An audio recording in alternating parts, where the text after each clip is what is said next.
Hai guys, bersama Bang Boy, Felix Xiao. Orang yang paling gak tahu diri. Ketika salah ditegur bertobat ya kan. Tapi dia enggak.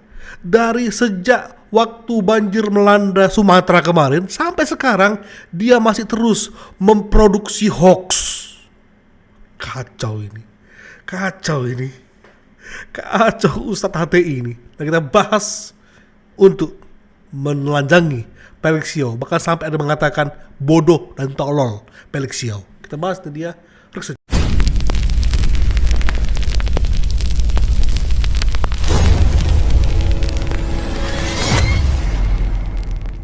Ustadz Felix dan tim ini kenapa ya semakin lama kok semakin menjauh dari yang namanya dakwah menyebar kebaikan, mulai dari menyebar berita bohong, disinformasi, sampai framing yang menyebabkan kebencian. Itu diborong semua akhir-akhir ini dan udah banyak yang ngingetin di kolom komentar, tapi nggak juga didengerin. Berita bohong yang disebarin itu bahkan berita bohong yang gampang banget cross checknya, gampang banget tabayunnya, cukup Google dikit aja langsung tahu. Misal Ustadz Felix dengan PD-nya posting dana bantuan bencana itu cuma 4 miliar per kabupaten, padahal cuma dana bantuan operasional Pemkap, bukan dana bantuan bencana. Cross checknya gampang, datanya di mana-mana, Google sedikit langsung dapat. Tapi Ustadz Felix malah pakai waktunya untuk bikin meme yang nyinyirin pemerintah atas informasi yang jelas salah kayak gitu. Belum lagi bikin konten katanya tukang cuci piring dan tukang masak di MBG itu jadi PNS. Untuk jadi PNS sekarang gampang ya, nggak harus bisa lulus ujian berbagai ilmu pengetahuan, tapi cukup bisa jadi tukang masak dan tukang cuci piring. Kacau. Di program MBG nanti Anda diangkat jadi PNS. Padahal tinggal nyari, tinggal Google sedikit itu langsung tahu bahwa yang jadi ASN P3K, Kepala SPPG, akuntan, ahli gizi, intinya yang kerjanya di bawah BGN, bukan kerja di bawah SPPG. Dan itu bukan PNS, tapi itu P3K. Beda haknya P3K dan PNS. Gak bisa disamain. Cross checknya gampang, tapi bukannya menggunakan waktu semenit 2 menit untuk cross check, Ustadz Felix dan tim ini malah bikin konten yang isinya kebohongan, menyebarkan provokasi atas informasi yang salah. Belum lagi quotes Prabowo soal menjamin keamanan Israel. Selain dipotong, nyebutinnya nggak lengkap, bagian menghilangkan penderitaan rakyat Gazanya nggak dimasukin, Ustadz Felix di caption itu nulis bahwa ucapan Prabowo tersebut diucapin di 2026, padahal jelas-jelas itu ucapan di Oktober 2025. Artinya kan Ustadz Felix ini gampang banget kemakan hoax, disebarkan, dijadikan alat provokasi untuk orang-orang makin benci ke presiden. Makin lama akun Yuk Ngaji yang juga salah satu pembiayaannya itu buka donasi, itu malah nggak ada ngaji-ngajinya. Isinya malah jadi nyinyirin pemerintah, nyinyirin program pemerintah. Mending kalau datanya bener. Ini datanya bohong, datanya asal-asalan. Belum lagi tim Anda, Fuad Naim, yang bikin konten dengan kata-kata kasar. Apakah itu yang namanya dakwah? Video ini bukan dibuat untuk ngejelek-jelekin Anda. Video ini dibuat karena resah. Anda itu punya otoritas sebagai ustadz. Banyak orang yang ngikutin Anda. Tapi sebanyak itu udah ditegur di kolom komentar sama orang-orang. Kok kesannya tutup telinga dan gak peduli terhadap kesalahan diri sendiri? Dari satu video ini aja ada 4 ya, ada 4 langkah Felix Xiao yang harusnya cukup untuk membuatnya ditangkap, ditahan dan ditangkap. Oke, kita masuk ke yang terbaru ya. Sampai denger nih guys. Gak nyangka sekelas Ustadz Felix Xiao itu tuh nyebar hoax. Berawal dari satu tweets ini. Yang terbaru ya. Terus sama Ustadz Felix Xiao itu di screenshot dan dijadikan reels. Si pembuat ustadz itu tuh disclaimer setelah screenshotan itu, dia disclaimer di bawahnya kalau itu adalah analisis pribadi dia, opini pribadi dia, tapi sama Ustadz Felix Xiao dijadikan sumber. Dan si pembuat utas tersebut pagi ini itu bikin klarifikasi dan minta maaf atas utas yang dia bikin 3 hari yang lalu. Si pembuat utas juga udah WhatsApp ke manajernya Ustadz Felix kalau misalnya yang dia omongin adalah itu opini pribadi dia, bukan sumber yang valid. Please banget ini mah ya, Ustadz Felix Xiao, tolong banget tabayun dulu. Kalau ada apa-apa, ada berita apa itu tabayun dulu. Nggak suka-sukanya sama pemerintah, itu tabayun dulu, dicek, di cross check berkali-kali. Ini bener nggak sumbernya, valid nggak sumbernya. Kalau kayak gini kan Ustadz jadinya nyebar hoax dan fitnah. Ini kan bulan Ramadan, bulan suci, kenapa malah dipakai jadi ajang fitnah, ajang serang sana sini? Itu kenapa Pak Ustadz? Besok-besok tabayun dulu deh ya, tabayun. Ini kayak gini guys, perumpamaannya kayak ada panglima perang mereka ya, tugasnya malah memberitakan hoax, malah bukan menyerang untuk berperang, bukan. Ya, strateginya dia adalah melumpuhkan musuh lewat mulutnya, bukan lewat tindakannya, bukan. Kalau yang lakuin ini kayak kronjo-kronjo, kita masih bisa tertawain lah ya, kayak Bang Boy dan yang lainnya. Mungkin masih kita tetap tertawakan, masih oke. Lah ini Felix Xiao, wow, sampai seorang marah loh guys. Kayak Felix Xiao yang marah-marah, ini Prabowo begini zolim sekali. Anda bisa masuk nggak ke sana? Ada nggak satu saja instrumen termasuk PBB yang bisa bikin tentara asing masuk ke dalam Gaza? Ada nggak? Nggak ada. PBB sekalipun nggak bisa masalahnya susah di PBB ini, ada veto-vetoan ini di Dewan Keamanan ini, begitu mau deploy pasukan ada veto-veto, nggak jadi dia. Bahkan PBB pun nggak bisa naruh pasukan di wilayah pendudukan Israel. Nah sekarang ada sebuah inisiatif, mungkin muslihatnya dia punya muslihat sendiri, Donald Trump itu. Mungkin orang-orang yang bergabung di sana punya tujuan masing-masing. Israel juga bergabung di sana mungkin punya tujuan. Betul. Tapi dengan adanya inisiatif ini, kita bisa tuh taruh pasukan internasional di daerah yang diduduki oleh Israel. Cita-cita Pak Prabowo itu sederhana. Dari dulu dia pengen Gaza ini hanya bisa damai kalau ada tentara perdamaian internasional di sana. Ada peacekeeper ada di sana. Ajudan saya itu kan angkatan laut itu, dia dikirim ke Mesir itu zaman Pak Prabowo Menhan. Berbulan-bulan di sana nggak bisa masuk. Padahal itu kapal kesehatan TNI AL. Freedom Flotilla dia. Nggak bisa masuk, di blokade. Mau gimana pun opini dunia dibentuk, nggak bisa masuk. Tapi dengan inisiatif ini, tentara Indonesia bisa masuk, tentara Pakistan bisa masuk. Israel anggota Board of Peace, Mesir anggota Board of Peace, berarti perbatasan Rafah dia harus buka, karena kita harus masukin.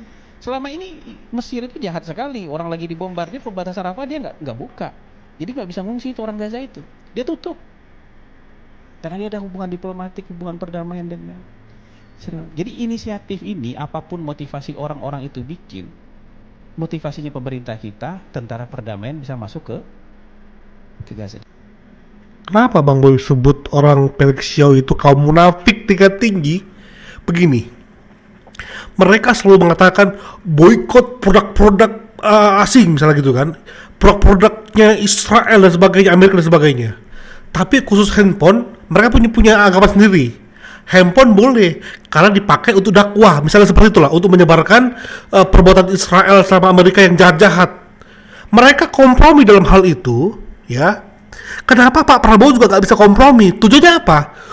Memang udah dipertegas, Amerika mungkin punya tujuan, Israel punya tujuan, tapi Prabowo punya tujuan yang mulia sekali.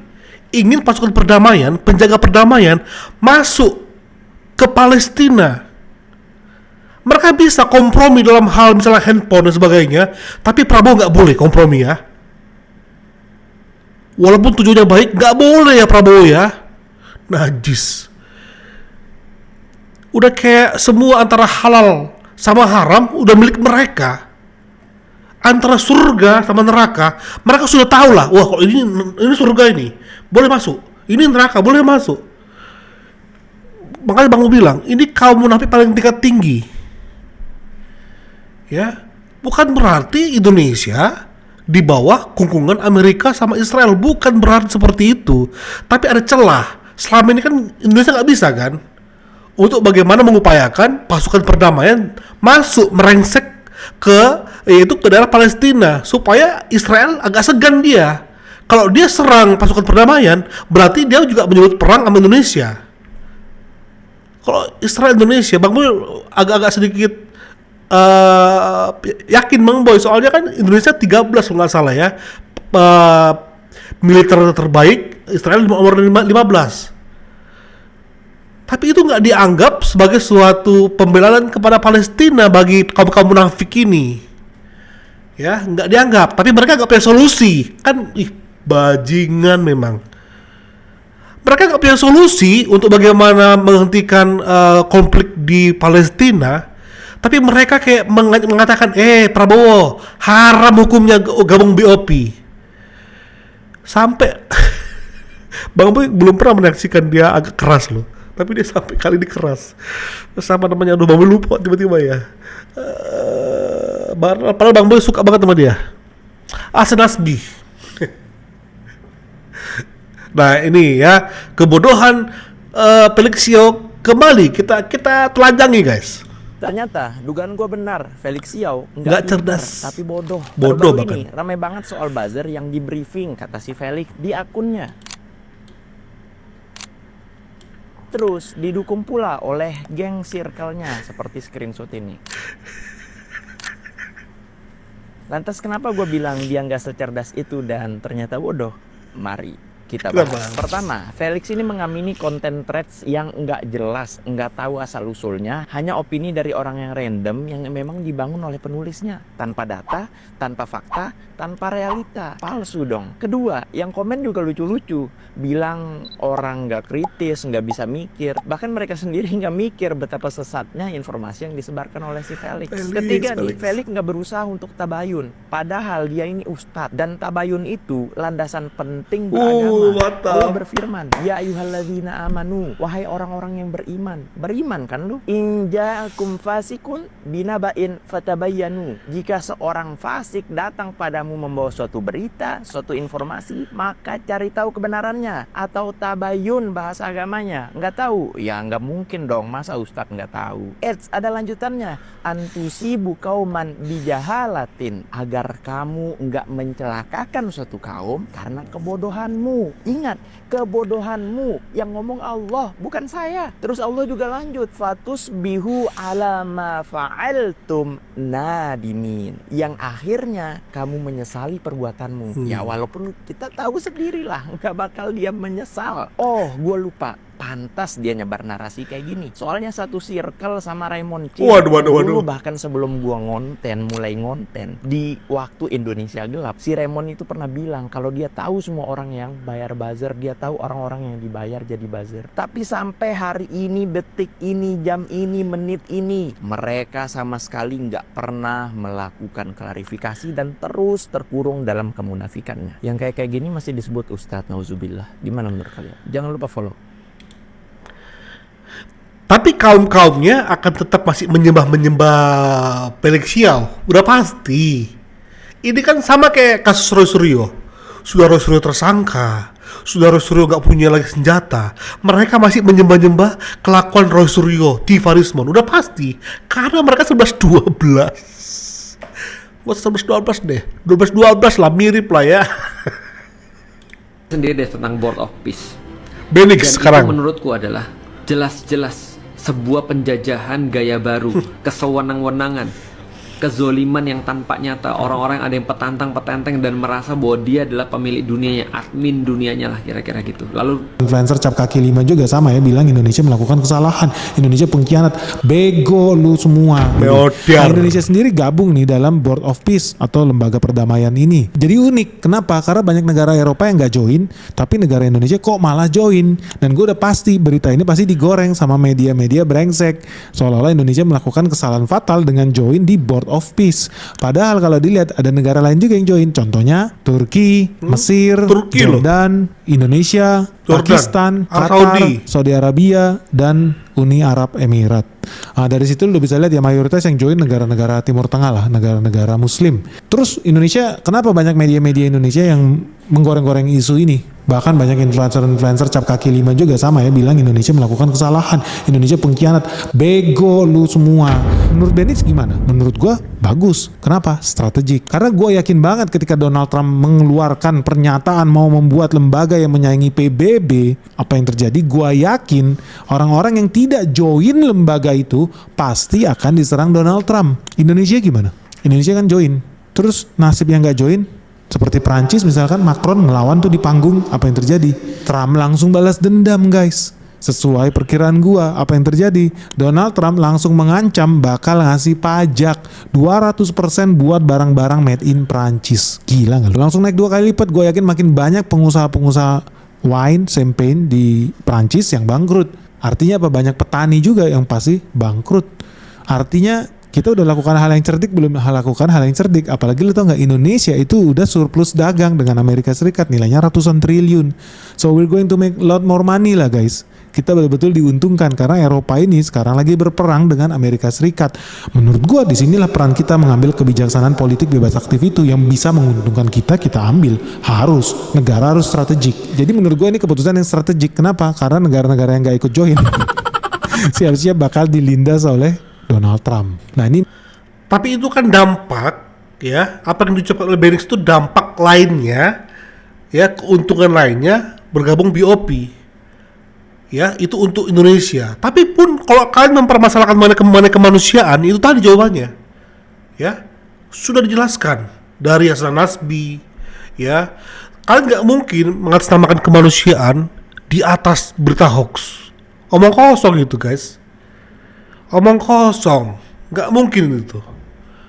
Ya, kalau kalian memperjuangkan demi kemanusiaan, pasti berlandaskan fakta, ketulusan. Tidak berita hoax untuk supaya Prabowo diserang, Prabowo direndahkan. Felix Xiao. Belakangan ini kita lihat Felix Xiao ikut mencemooh langkah Presiden Prabowo Subianto yang mau ambil peran jadi penengah konflik Iran, Israel, dan Amerika Serikat. Pak Prabowo ingin mendamaikan US dan Iran. Konsepnya gimana nih Pak? Konsepnya gimana nih? Jadi kan mediator itu kan kayak mendamaikan ya. Apa konsepnya Pak Prabowo mau buat board of peace lagi nih untuk mendamaikan antara US dan Iran? Ya, mungkin bagi Felix Xiao ini terlalu kecil. Indonesia terlalu kecil untuk bicara damai. Felix, memangnya ini hal biasa? Kalau Prabowo diam saja, udah pasti akan dihina. Prabowo nggak ambil bagiannya untuk mendamaikannya. Emang kaum gini ya, kaum kayak Pelis and gengnya, kayaknya Bang Boy agak setuju tukar ya, pertukaran rakyat antara Rohingya sama kelompok mereka. Setuju banget Bang Boy, asli. Walaupun kita selama ini kayak kesal banget ya sama kelakuan Rohingya, tapi kalau kita melihat track recordnya kelompok-kelompok mereka ini, seenggaknya satu level lebih bagus Rohingya, asli. Atau gini, jangan-jangan ya, karena di nama-nama negara seluruh negara yang tergabung BOP itu tidak ada Yaman, makanya mereka keluar-keluar seperti ini. Kalau Yaman bergabung, kayaknya mereka akan anteng-anteng saja. Apakah ada peran negara Yaman di balik perkisruhan ini? Berarti kembali lagi ke siapa? Ke Anies Baswedan. Terbaru Anies Baswedan mengeluarkan pendapat dia mengenai BOP dan dia meminta Prabowo keluar dari BOP. Bang Boy juga maksud gini ya, kalaupun pada akhirnya Indonesia keluar, itu yang terbaik ya. Kalaupun Indonesia tetap melaju untuk di dalam BOP, itu yang terbaik. Karena ini bukan mengenai benar atau salah. BOP itu bukan benar atau salah, bukan. Karena kalian juga nggak bisa berani untuk fight. Kalian juga nggak mau berani untuk mengatakan kita boykot iPhone, kita boykot semua merek-merek HP yang punya terafiliasi produk dengan Israel. Semua HP itu kalau kita bedah atau satu itu ada bagian dari Israelnya dan kalian pakai. Tapi mengatasnamakan untuk memperluas dakwah. Wow. Ya, lakukanlah sesuka hati kalian, yakinlah, lakukanlah. Tapi semoga kedepannya ada wacana ya pertukaran rakyat antara Rohingya sama kelompok-kelompok ini yang menyusahkan ini, penyembah Imam Mahdi. Bang Mo yakin kalau Anies presiden, ketika Anies mengatakan saya akan mendamaikan antara Iran sama Amerika, mereka sembah-sembah, itu baru Imam Mahdi. Entahlah. Agak serem ya. Makanya apa yang Pak Jokowi lakukan untuk membubarkan kelompok itu sebelum semakin besar, itu keputusan yang tepat. Bayangkan kalau semakin 10 tahun lagi mereka gak digituin. Ngeri. Thank you guys. Terus kita lawan narasi hoax dari para mereka. Bye-bye.